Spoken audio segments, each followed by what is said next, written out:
I'm Regina McCann-Hess, President of Forge Wealth Management, and welcome to our Women in Wealth series. Today, I have a friend with me, and this is going to be a great conversation. But Samantha, can you tell us who you are, what you do, and what you love about what you do? Absolutely. Well, first of all, thanks, Regina, for having me on today. It's a pleasure to be here. So I'm Samantha Vona, and I have a few different areas of my professional life, one of which is financial advising and helping clients through divorce, and also involved in an organization that helps people across the country navigate the divorce process with more information and education throughout the process. And that's through Vesta, where I'm in more of an operational role for the company. That's there, and it's a great organization. Love the mission of the organization. Love how it's very focused on educating people and helping them through the process. So you guys do a great job with that. Thank you. Thank you. It's definitely good work. Yeah. My passion for the divorce work that I do really comes from my parents' divorce. They divorced when I was 3. And my family, the majority of my family is divorced. Close to 90% of the couples in my family are divorced. And so it really has fueled my passion to help families and individuals move through the divorce process with much greater financial empowerment, for sure, but also with more resources and education through the Vesta program, as I was mentioning earlier. And definitely helping couples navigate divorce much better than my parents did, and many of my other family members did, but also having had the pleasure to work with a handful of family members more recently as they've navigated their divorce process and seen how my own services, in addition to the program of Vesta, has improved the outcome of their divorce and made for a smoother process, saving them time, money, and energy. And often people in the divorce process in particular kind of blindly follow an attorney, and understandably you need legal support. However, that attorney often isn't equipped to understand the finances. And so that's such a key component for people, that they have this overwhelm or fear of what it's going to be like post-divorce, and helping answer that question of what it's going to look like on the other side is really a key for anybody. But part of what my joy is in that journey is helping people see and understand what their life will look like post-divorce, to give some ease and calming to how overwhelming the divorce process can often be. Yeah, absolutely. And how do you use Vesta with your divorce client base? Great question. So in the beginning of Vesta, I was part of a hub. We have different hub structures across the country with different professional types: legal, financial, emotional, real estate, parenting, and more. And so being part of a hub, I was working to present and provide educational resources to clients, which often turned into clients. And so really that's how I grew my practice, was focusing in the divorce niche and utilizing Vesta's events and programs to meet potential new clients that had a need for the services of financial CDFA or planning or whatnot. Because often people, I'm sure, Regina, you've talked about this in the past, but people going through the divorce process, one person maybe didn't manage the family finances and is looking for more support than the other spouse, or they had an advisor, but the advisor was friends with one spouse or family member with one spouse, or was closer with one spouse, and the other spouse is looking to part from that person and navigate a new relationship there. So that's where I really grew my practice, was through Vesta in that capacity, as I mentioned. And now over the last few years, I've taken more of a backseat in the hub dynamic, where I'm no longer part of a hub, but helping with the operations and the behind the scenes of the Vesta program for other advisors and other professionals and CDFAs to grow their practices and continue that model. Yeah, that's great. That's great. It is a great model too. So if people wanted to learn a little bit more about you and your services and about Vesta, where would they go to find out more information? Sure. So Vesta, the website is vestadivorce.com. We have resources, as I mentioned, across the country. We're in about 24 different states, so many different resources available to you or those that impacted by the divorce process. And then on the financial side, if people are looking for CDFA work in particular, going through the divorce process, the satellite we have for that is strategicdivorceplanning.com. And for the planning purposes or investment advice, our company on that side is called Ethos Strategic Partners. So those two are more combined together with, helping clients more so than the program of Vesta, but they're a little bit separated for various reasons to help clients understand. Yeah. Now, as a woman in financial services, I can imagine the next question, there could be plenty of answers to this, but can you tell us about some of the struggles that you've had to overcome as being a professional woman? Yes. I remember being in training when I came into the financial industry or financial advisory industry in particular. And one of my trainers, I guess, and somewhat of a mentor at the time, was in a training session, and there was some comment he made. I actually don't remember the details explicitly, but regardless, he made a comment about working with female clients and how sometimes they can be challenging, essentially. And I remember then him essentially apologizing to me in the room because I was the only female advisor in that training session. And I just essentially kind of spat back at him thinking, no, every human can be challenging. It's not a female thing. It's not, you don't need to apologize to me for that dynamic. Anyway, I just remember that so vividly in the fact that it felt like there had to be this difference around the male and female dynamic in the room, when in fact we all were in the same training, in the same program, et cetera. And it didn't feel fair that I was singled out in that way. So that's one vivid memory I have for sure. But I will say that, right, being in the financial world is definitely still male dominated, and that is changing, but very, very slowly.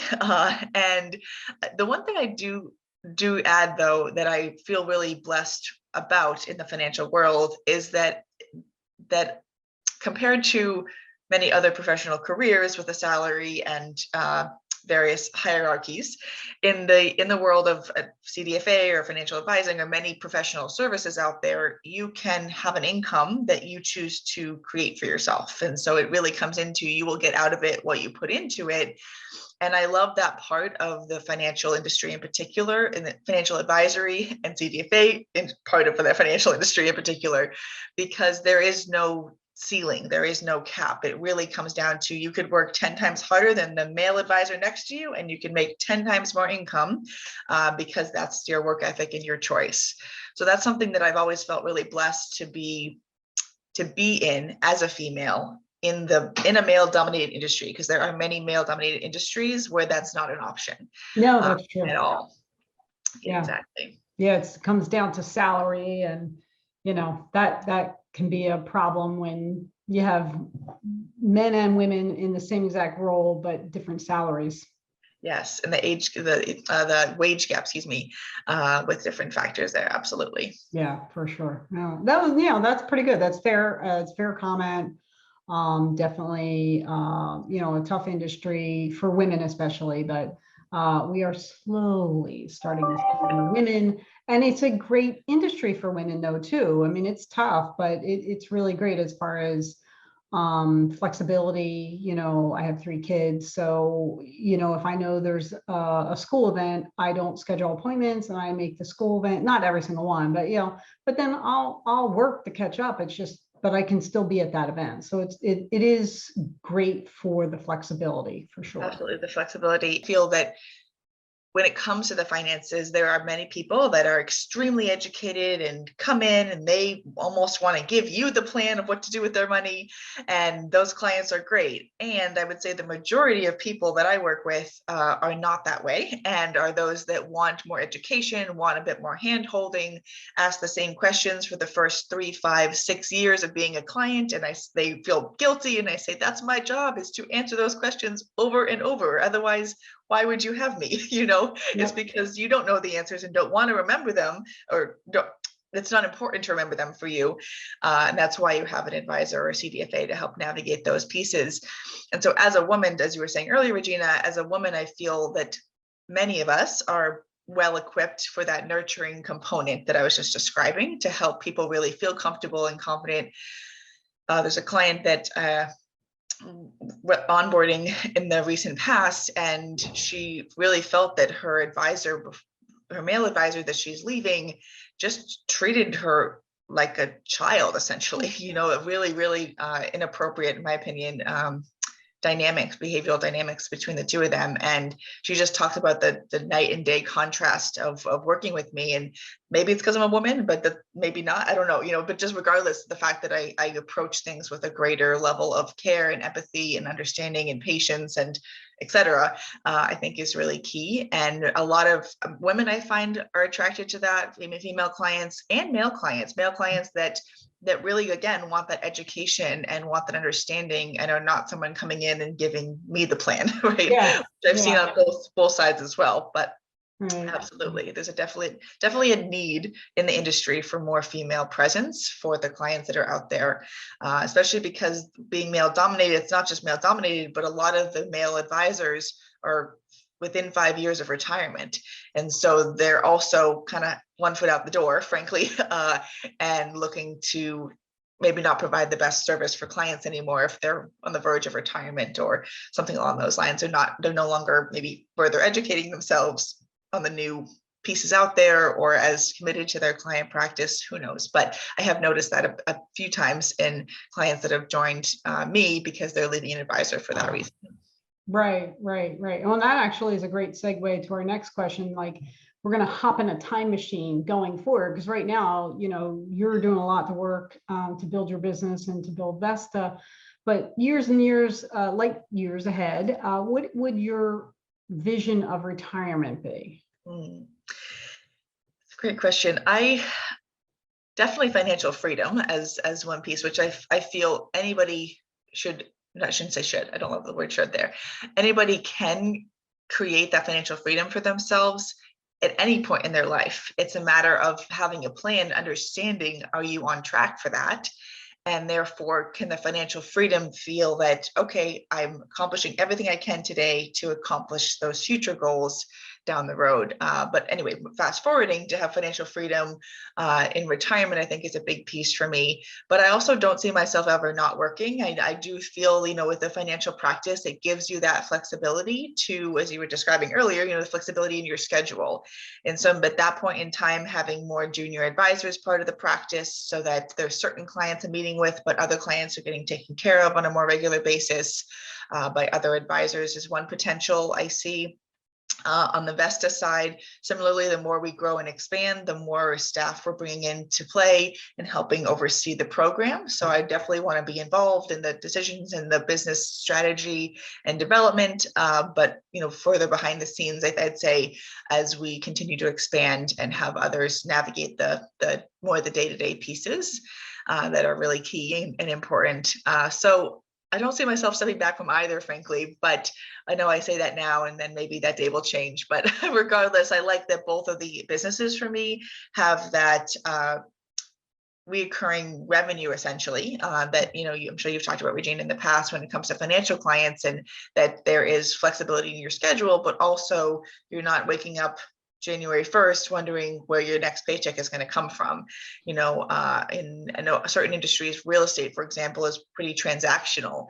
Now people build a client base over the years, and if they've been a realtor for 20 years, then of course people can start to resell houses and Right. be recurring clients. So that of course can look like some level of reoccurring income in theory, but it's not necessarily a guarantee. And the financial world or any membership model, typically nowadays, there's more of that structure for reoccurring revenue for individuals that I've seen so many nowadays subscription services. Yeah. I've seen health coaches have $30 a month to join their Facebook group, and it's part of your ongoing self-care, or so many different models like that in today's world. And I think a lot of it does come down to that you want those reoccurring clients, but also the reoccurring income, frankly. Right. And what it comes down to is choice, that you don't have to do that. You don't have to work, but you want to work and you will. Yes. And I think that exactly. That's a great explanation of the financial freedom I first said, is that choice. Absolutely. To make my day more of what I want than I do today, even though I do that today, just with a little bit more emphasis on needing to pay the bills, right? Or the day-to-day pieces, not so much, retirement supplementing your income dynamic. Right. But it's a great mindset to have, to know that you can, and like, as we're, educating and coaching our own clients, like, it's the ability of choosing to work or not work, work part-time, work full-time. If you do all your planning and all that hard work, you get to that point and you're like, well, I want to work. It's not because I have to work. It's because I want to. And it's a totally different lifestyle. And I think for so many women in particular, I will say for women in particular, coming out of a divorce process, I'm sure you've seen this, there's this question mark of how do I rebuild? Because typically you have something near half the assets you did. And how do I rebuild either my career or my net worth, especially if she was the breadwinner and gave half of that away to the ex-spouse, and now you're feeling like, oh my goodness, how do I rebuild that? But I think, as you were saying, Regina, the mindset of how do I accomplish that, but with the goal of that choice in the end. And so sometimes coming out of the divorce process, it can feel like you have no choice, which can be part of that overwhelm and that scary feeling. And I think it's important to people remember that they can. It takes time. It doesn't happen in one moment, but they can build that for themselves, whether it's a second job or supplemental income or some type of other, writing a book and having loyalty, different structures like that. They allow for those choices to be possible. Clients will often ask, well, what if I save an extra, let's say $500 a month, right? And well, how much of a difference will that make in my retirement? So I can map out the numbers and show them. But the reality is, I always say, the more you can save, the more choices you will have when you get there. And the sooner you could retire, or the more money you could retire with, or you could buy that vacation home if you ever choose to, more money, fortunately and unfortunately, gives you more options in the world we live in. And it's interesting to navigate that, because there's many clients too that their financial upbringing, specifically clients I've seen that lost a parent when the parent was young or when their child was young, have that mentality of, I want to spend it all today. I want to live for today. And navigating those two, I'm sure you see this, navigating how do I live today in a good quality of life, but also make sure I have choices and options in the future, I think is a fine line, but an important balance. Absolutely. Well, thank you so much for joining me. This has been a pleasure, and great knowledge and stories. And I just really enjoyed the conversation. So thanks for joining me. Absolutely. Thank you so much, Regina, for having me. Yeah, absolutely. And thank everyone for joining us, whether or not it's on video or the podcast. We really appreciate that you're here. Again, I'm Regina McCann Hess. My website is forgewealth.com, and you can follow me on Facebook, Twitter, and YouTube at Forge Wealth. On LinkedIn, I'm Regina McCann Hess. Have a great day.